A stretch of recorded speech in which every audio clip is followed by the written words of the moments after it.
दोस्तों, गणगौर व्रत कथा। एक समय की बात है, भगवान शिव पार्वती नगर भ्रमण पर निकले। शिव जी ने पार्वती जी से पूछा, 12 महीने के रास्ते से चलोगी या 6 महीने के रास्ते से? पार्वती जी बोली, मैं 12 महीने के रास्ते से चलूंगी। तब शिव जी ने कहा कि आप संसार के लोगों को दुखी देख के कोई भी हट नहीं करोगी। पार्वती जी मान गई। फिर वे रास्ते में जाते समय एक घोड़ी कष्ट आ रही थी। उसे बच्चा होने वाला था।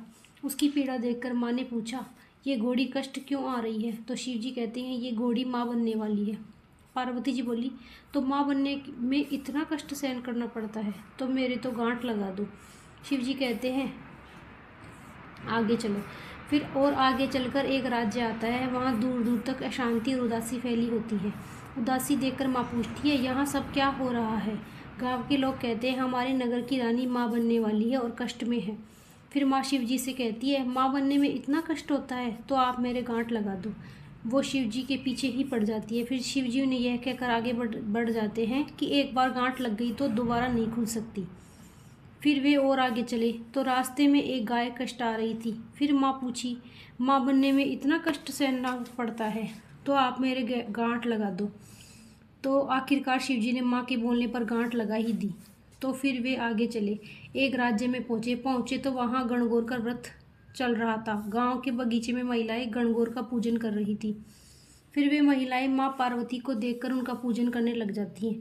पार्वती जी खुश होकर उनको सारा सुहाग बांट देती है। फिर शिव जी से उनको ढूंढते ढूंढते पहुँचते हैं तो माँ पार्वती जी को फूलों पत्तों से ढका हुआ पाते हैं। फिर शिव जी उनको फूलों पत्तों से बाहर निकाल रहे होते हैं। इतने में ब्राह्मण बनियों की औरतें आती हैं।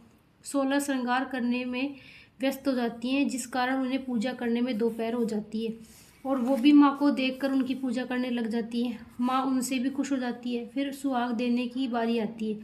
तब शिव जी ने पूछा, अब आप इन्हें सुहाग कहाँ से देंगी? आप तो पहले ही सारा सुहाग बांट चुकी है। तब माँ अपनी छोटी उंगली में से मेहंदी, मांग में से सिंदूर, आंखों में से काजल निकालकर उसे एक कटोरे में जल में घोलकर उन सभी औरतों पर छींटे मारती हैं और फिर सभी को सुहाग देकर वहाँ से आगे बढ़ती हैं।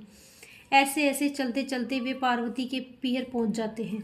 वहाँ सब उनकी आव भगत करते हैं, पकवान बनाते हैं, पर शिव जी का भी खाना बना और खा जाते हैं।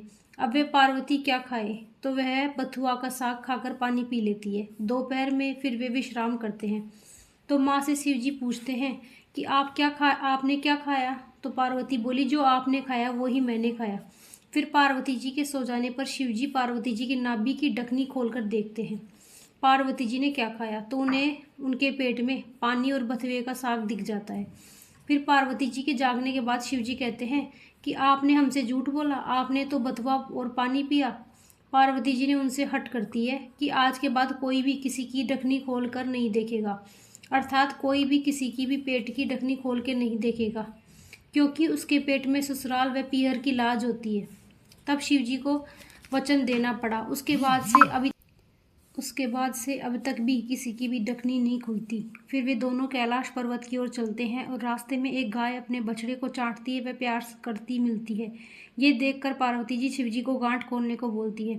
शिव जी बोले, मैंने तो आपको पहले कहा था कि गांठ मत लगवाओ, आपने तो जिद पकड़ ली। फिर वे आगे बढ़ते हैं तो राजा के गांव में खुशियां बन रही थी। लोग खुशियां मना रहे थे, मिठाई बट रही थी। पार्वती जी बोले, यहाँ क्या हो रहा है?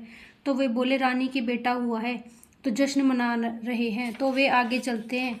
फिर थोड़ी सी आगे चलते हैं तो उन्हें घोड़ी दिखाई देती है। वो भी खुश दिखाई देती है। फिर माँ ने शिव जी से गांठ खोलने को कहा। शिव बोले, मैंने आपको पहले ही मना किया था कि गांठ मत लगवाओ, मृत्यु लोक में आपको हर चीज़ लुभाएगी, पर आप नहीं मानी। पार्वती के फिर कहने पर शिव जी ने उनकी गांठ खोल दी और वे कैलाश पर्वत पहुंच जाते हैं। हे भगवान, पहले पार्वती माँ पर गांठ लगाई, ऐसी किसी पर भी गांठ मत लगाना। बाद में पार्वती जी माँ की गांठ खोल दी। ऐसी इस कहानी को सुनते हुंकारा भरते को सबको अमर सुहाग देना। इस प्रकार पौराणिक मान्यताओं के अनुसार गोरा होली के दूसरे दिन अपने पीहर आती है तथा 16 दिन बाद ईसर जीवने लेने के लिए आते हैं। ऐसे यह व्रत कथा पूरी हुई। अगर आपको यह व्रत कथा अच्छी लगी हो तो चैनल को लाइक, सब्सक्राइब, कमेंट में जय माता दी जरूर लिखें। राधे।